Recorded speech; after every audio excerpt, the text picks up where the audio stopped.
Hi friends, we're taking a brief pause from our legends and we're going to read a nonfiction informational text about corn.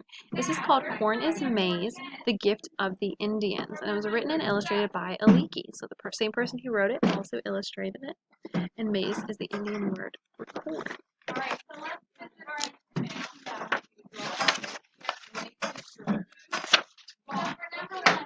This is a kernel of corn. It is a corn seed. Kernels of corn are planted in a small hill of good earth. The sun shines down on them. Spring rains water the soil. The hard seeds soften and sprout. A leaf appears and a stalk begins to grow. More leaves come from joints called nodes. A corn stalk shoots up fast. Farmers say that on a quiet evening they can hear the corn growing. By midsummer, the plant is taller than a farmer. Husks have begun to sprout from the nodes. A husk is a bundle of leaves tightly wrapped around strands of silk. The corn silk is the female part of the plant. Tassels grow like a hat at the top of the stalk. The tassels are the male flowers. In the summer breeze, clouds of tiny grains of pollen blow from the tassels. The pollen falls on the silk of neighboring corn plants. Each pollen grain pollinates the strand of silk it sticks to. After fertilization, a kernel of corn will grow at the end of each strand. The corn husk grows. Inside the wrapped leaves, hundreds of kernels grow into an ear of corn. The silk turns from a creamy color to dark red to brown. Just before it turns brown, it is time to pick the corn and husk it. The husks and the silk are pulled away. The sweet, juicy ear of corn is ready to cook and eat. Farmers leave some ears on the stalk. The brown silk dries, the kernels harden and are saved. They are seeds for the next crop. Many plants can grow wild. The wind scatters their seeds over the earth and they can grow. Corn kernels cannot fly off the ear and scatter. If an ear fell to the ground, a sprout would grow from each kernel. The new sprouts would grow in a tangled heap and die. Corn cannot grow by itself. Corn seeds must be planted so there is space around each hill for the tall plants to grow. The plants must be weeded or the baby sprouts will be choked. Corn cannot grow without the help of man. Then where did corn come from? How did it start? For many years there was no answer. It was a mystery. Scientists knew corn belonged to the same grain family as wheat, rye, oats, barley, and rice. They are all grass plants. They all have jointed stems and nodes. They all grow wild. But although scientists searched, they had never found any wild corn. Not long ago, they found some. It was in a cave in Mexico where people once lived. They found scraps of plants and tiny ears of ancient corn more than 5,000 years old. It was not like any the scientists had ever seen. At last, they could piece together the story of how corn began. Thousands of years ago, people lived in caves in South and Central America. They planted the seeds of a wild grass, perhaps one found in the cave. Scientists think the ancient plant was a tall stalk with one ear on the top. The tassel grew out of the ear. Each tiny orange or brown kernel was wrapped in its own husk or pod. The kernels grew so loosely they could fall off the cob and plant themselves. The cave dwellers planted and cared for this pod corn. And sometimes scientists think the pollen of another grass called teosinte, or pollen of other plants, fertilized the corn. It took hundreds of years for the plants to grow stronger and the ears larger. People found the grain was good for them. It made them stronger than just beans, squash, and other plants they knew about. Tribes in the north began to grow corn too.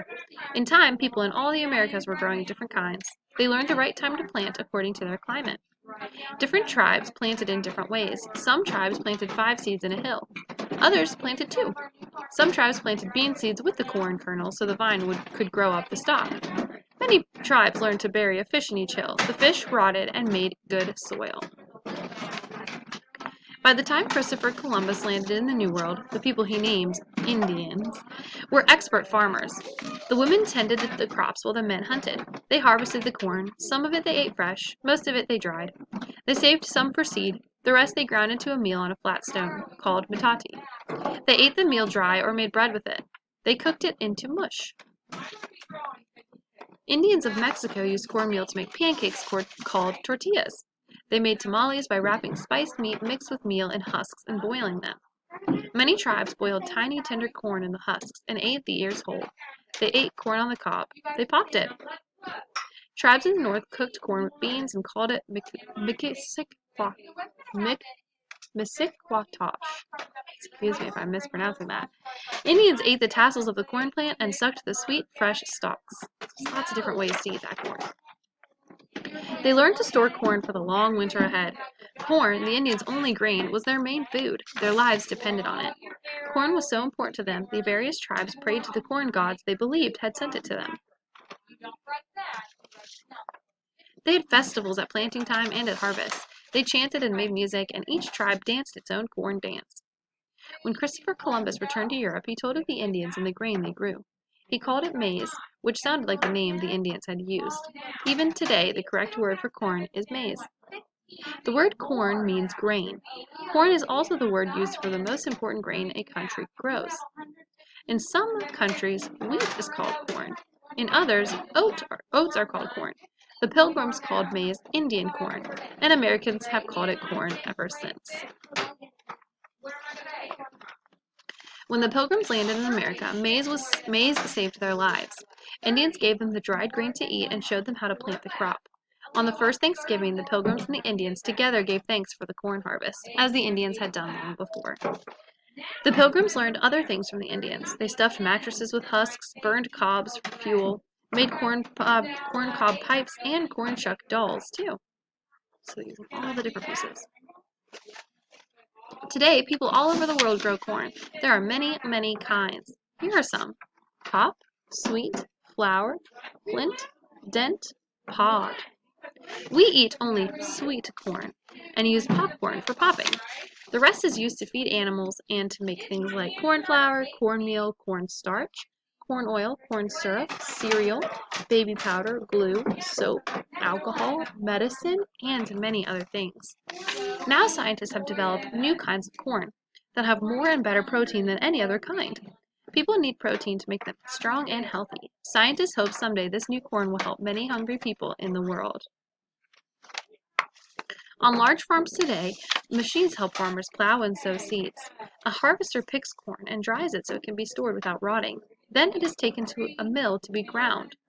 So this is an early mill. It was run by water. Today, mills are run by electricity. But not all corn is planted and ground by machines. In parts of America, Indian farmers still grow their corn. They plant the seeds as their ancestors once did. They care for the plant, harvest it, and grind it on a metate. And they praise the corn that has fed their people for thousands of years. Yeah. So that was Corn is Maize, the Gift of the Indians. Have a great day.